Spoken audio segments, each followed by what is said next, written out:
The Blue Jays win the series against the Boston Red Sox. Did any of us expect this coming into the series? No. The Jays just had lost 3 of 4 against the Angels. The Red Sox coming in have been offensively killing everybody. They were 7-3 in their last 10. No one could get them out. And in game 1, the Jays have a 5-1 lead and blow it, and you lose in extras. Well, it sucks. Then the Jays come back 6-0 and win come back from being down 6-0 in yesterday's ball game and win 8-6. And then today, the Jays just all outplay the Boston Red Sox and win 6-1. And win the series and win back-to-back games. Ladies and gentlemen, I'm going to sit here and say it again. And I've said it many times this year. This season is not about wins and losses. Okay? It's all about what do the young guys do? How are they doing in big situations and all that kind of stuff. You look at Vladimir Guerrero Jr. right now. He's struggling. And my personal feel on him is that he's trying to do way too much. You know, he really is. And I love Vladdy, and you see the upside in him. You see when he makes contact on some, he absolutely crushes them. But it seems like he's trying to crush everything he sees, for the most part. There are times where he shortens up, like yesterday, hitting that opposite field single through the right side. That was a great piece of hitting, and it was an amazing job. But you look at today, he was 0 for 5 with a couple strikeouts. His swing got long, he was chasing some pitches, and he gets over anxious. A couple times in this game, he gets up 1-0, and then they throw him a curveball a mile out of the zone, and he swings at it. You're ahead in the count. They got to come to you. And for Vladdy, look, he will be fine. I'm not worried that, oh God, is the hype really not going to be the way is he going to be not as good as the hype suggests? He will be that guy. Don't you guys worry about that. We have seen it. We have seen when he gets hot, man, he is hard to get out. But for Vladimir Guerrero Jr., he's got to take a step back and he's got to realize, okay, this is not the minor leagues. I can't go out there, swing out my rear end every game, crush a ton of home runs, hit 350, and have some fun. It's the big leagues. Players adjust. They paint corners. Curveballs have tighter spin. They're better pitchers. So he's got to go out there and have better at-bats. Go out there and swing at strikes. Take your walks if you have to. But for Vladimir Guerrero Jr., he will be fine, people. And I don't want to hear anybody saying that he's going to the minors, because what is that going to really do for him? I mean, honestly, if anybody's going to say, well, it's going to rebuild his confidence, this guy is as confident as anything. Okay? You see it. You see it on and off the field. You see how confident this kid is. And what will going down there and crushing another 350, what's that going to do for his big league stuff? It's just not. He's just going to have to work it out at the big league level. That's why there's a ton of coaches. That's why he's got a lot of other teammates. Look at Lourdes Gurriel Jr. right now. This guy's been on fire. We'll talk about him in a second. So for Vladdy, guys, he will be just fine. Be patient with him. Maybe a day off here and there wouldn't hurt him. You know, it really, maybe the finale of the Yankees series, because then you'll have the Thursday off because the Jays are off that day, and then he'll be back into the 3-game set against Kansas City at home. Right? Give a couple days off to kind of regroup, practice, BP, do all that crazy stuff that you need to do, and then get back into the swing of things. I don't know. I don't know what they're going to end up doing with them, but it's just a matter of time, people. This team is not going to be great. What if Vladdy's hitting 350 now? What's it going to do for this team? Nothing. You want him to develop. You're seeing the holes. That's okay. I'd rather him start low and get better than be great and fall down. Right? So, let's break down this ball game. I did a lot of talk on Vladdy because I've been hearing a lot of stuff. And one of my buddies messaged me on Twitter, one of the guys from the channel here, messaged me on Twitter wondering about if they should send him down. And, he got it at the end, and we were having a good chat about it. But in the end, guys, it's just not going to happen. They're not going to send him down. Same with Kevin Biggio. It's just not going to happen anymore. Those guys are big leaguers now, and that's it. Unless they start hitting 100 or 150 or something and really struggle, then they might debate it. But as of right now, it's just not going to happen. It really isn't. So, let's get to this ball game here. And we've talked over the last little while, when the starting pitchers actually give you something, when they give you some sort of good start, the Blue Jays really get it done. When they give them 4 or 5 good innings, they get it done. You look at those first two games against the Houston Astros. I think the Jays were already down 5-0 at the fourth inning mark in both ball games. Your offense didn't have a chance to get back into the game. Look at the finale against Houston. They did a great job. The games against the Angels, they just didn't play well. That was just that. But then you look at the first game against the Red Sox here. Trent Thorne was fantastic. Gave the Jays the big lead. Now the bullpen screwed that one up, so that kind of tears that apart. But then you look at yesterday's ball game, and yeah, again, not a good start. You give up 6 runs after the first 3 innings. However, the offense came through in that game and came back in the ball game, as well as the Red Sox helping the Jays out. There were some wild pitches and walks and all that, but that doesn't really matter. And then you look for today. Marcus Stroman was fantastic, and I will continue to preach this because it's just the way I feel.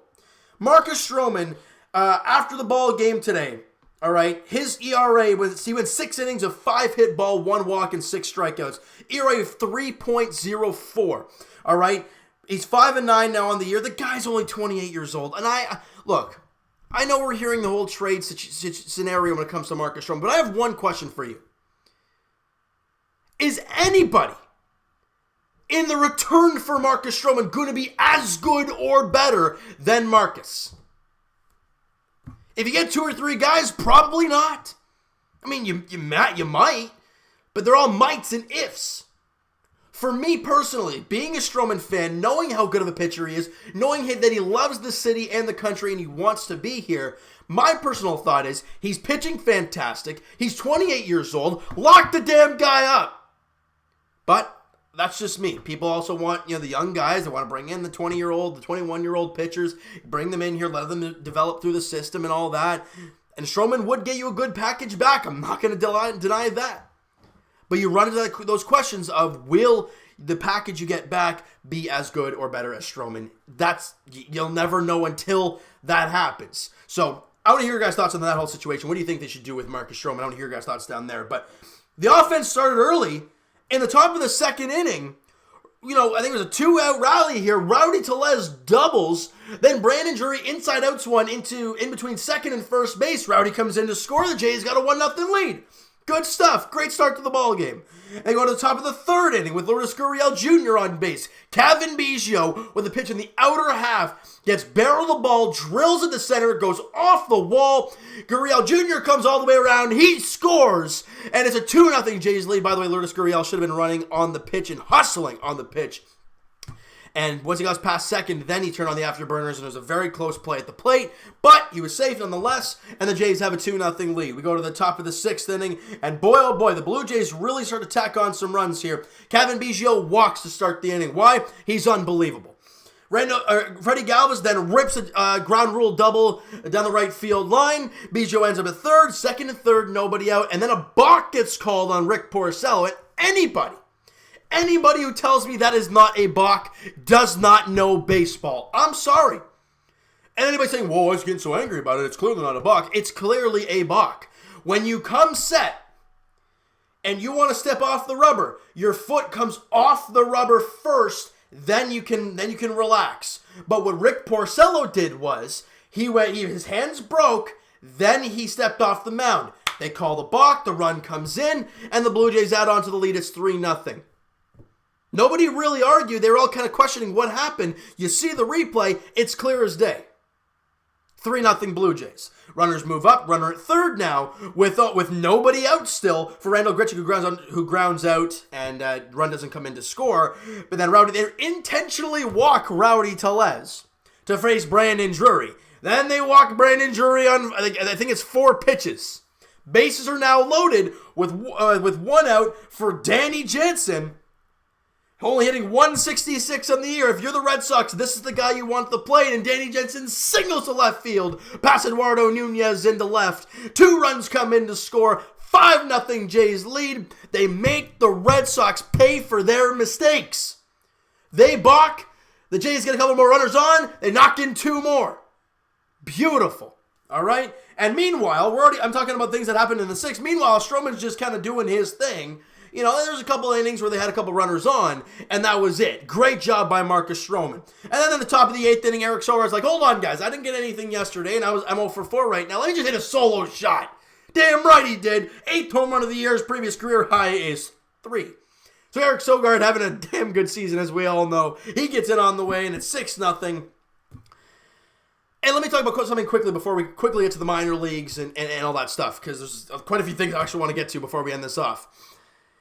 At the end of the 6th inning, all right, Marcus Stroman gets a couple big strikeouts, one against Eduardo Nunez, one against J.D. Martinez. And after the Eduardo Nunez strikeout to end the inning, he just goes, yeah, and stares right at the Red Sox dugout. If you guys listen to the Boston Red Sox commentary, you'll know they were not happy with that.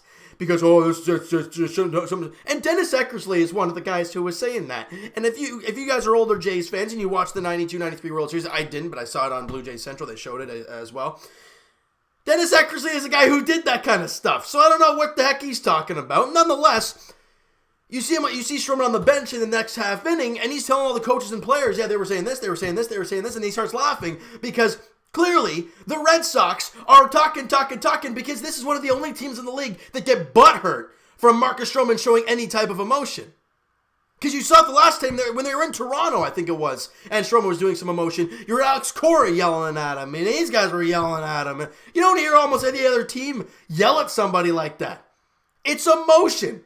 And clearly the Red Sox are doing a little yap, and Marcus Stroman, so when there's 2 on and 1 out for J.D. Martinez, he strikes him out, and then strikes out Nunez to end off the inning, he's both thinking, yeah, well, you want to talk now? That's probably what he's thinking. Good on Stroman. I love the emotion in the kid. It just, the way he is, it makes him accept. People want to talk garbage? Go ahead. It makes him pitch better.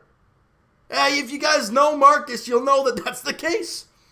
I love Marcus Stroman. I love the way he pitches. It's fantastic. And then Joe Biagini has some stupid play there in the 9th inning to give up the lone run for the Boston Red Sox. We'll get to that in a second here. But here we are. Statistics. Quick time before we get to the minor leagues. Eric Sogard 1 for 5 with the RBI off the home run. Lourdes Gurriel Jr., this kid is something else with the bat. He was 3 for 5 with a run scored. And I forgot to mention the Lourdes Gurriel Jr. outfield assist. Huge point in the ball game in the 2nd inning. The Jets have a 1-0 lead. Marcus Stroman gives up a single.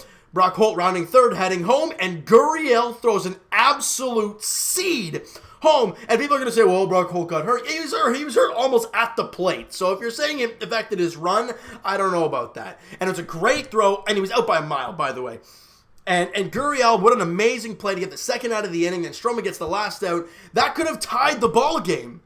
But instead, you put up the 0 after that great play. Then in the next half inning, you score a run to build on the lead, make it a 2-0, and then you don't stop from there.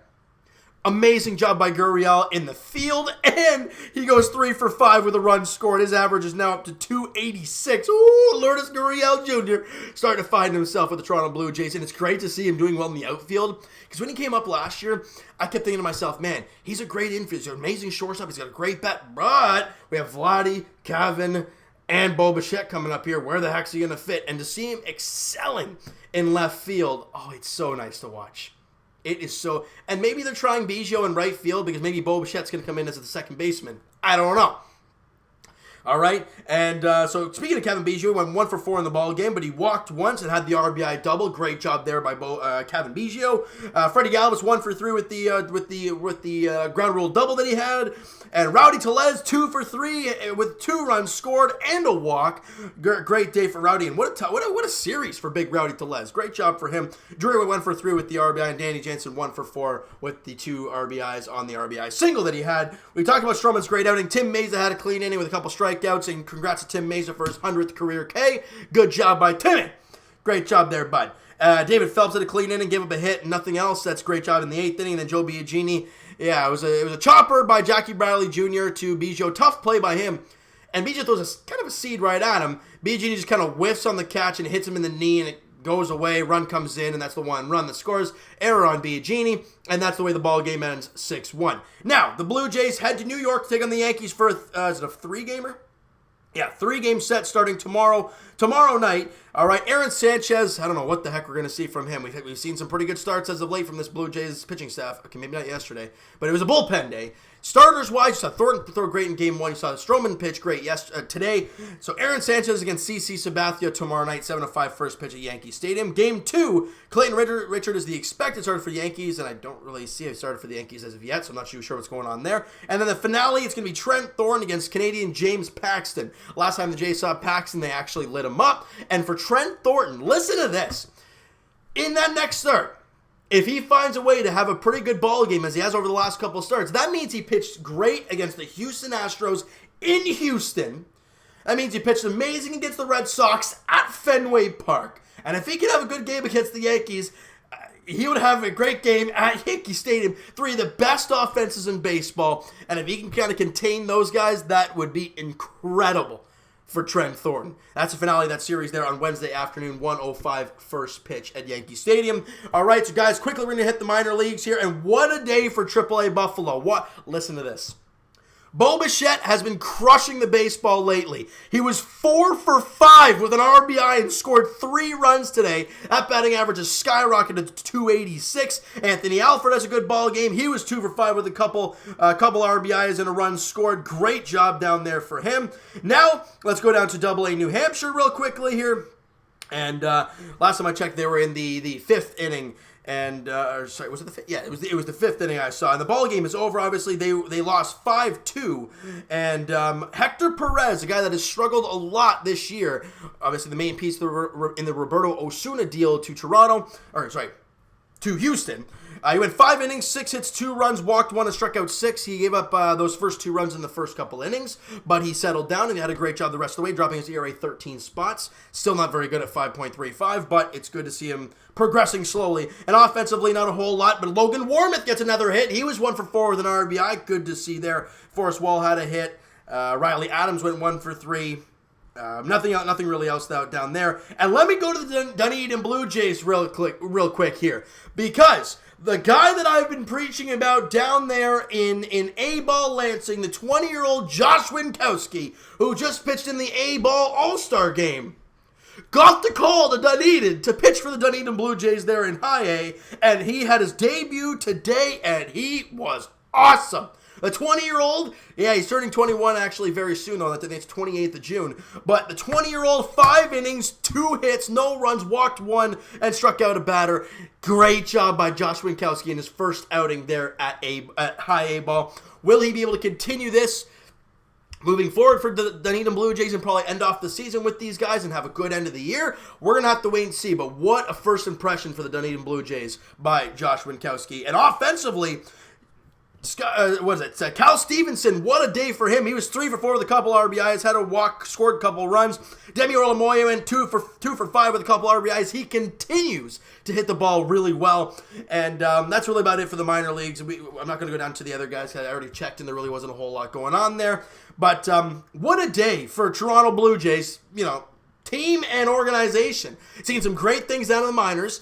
And, there was another, before we go down there was a guy down there, who they got, right, Nick Podcool was one of the guys that the Jays drafted last year, was in Lansing with Winkowski, and he got the call up to Dunedin as well. So he played in his debut. I don't think he had a hit today in the debut, but it's okay. Good to see him up there, and good to see these young guys slowly starting to make their way up. It's good to see. All right, so guys, you know what? That is going to do it for this one. If you guys enjoyed the video and you guys enjoyed the ball game and all that great stuff today, smack that like button. I do appreciate that. Hit the subscribe button if you guys have not already. Comment down below your thoughts on the game, the video, all that great stuff, and the way this team has played as of late. And check out my main man, Mo Buckets, on Twitter, Blue Jays Wave on Instagram. Great guy, awesome content, and it's just fantastic to watch his quality stuff that he posts on Instagram. Blue Jays Wave. Go check him out, guys. And Twitter is down below. Follow up, send me a DM, do all that great stuff. And I will talk to you guys Leafs edition whenever the heck they do something here in the offseason, because it's going to be happening pretty damn soon. July 1st is right around the corner. For the Raptors, June 30th is free agency, so on June 27th, I will be doing the season review, off-season preview for the Toronto Raptors. That is this upcoming Thursday. All right, I'm excited to do that for you guys. I'm really, really pumped to get that out to you guys and talk about Kawhi Leonard and all that crazy stuff. It's going to be a long one, but it's going to be a lot of fun. And for the Toronto Blue Jays, guys, they start the 3-game set in New York against the Yankees there tomorrow night, as Aaron Sanchez against CC Sabathia is the starting pitching matchup there tomorrow night. 7:05 first pitch at Yankee Stadium. Thank you guys so much for listening and watching. Hope you guys enjoyed this video. Talk to you guys then.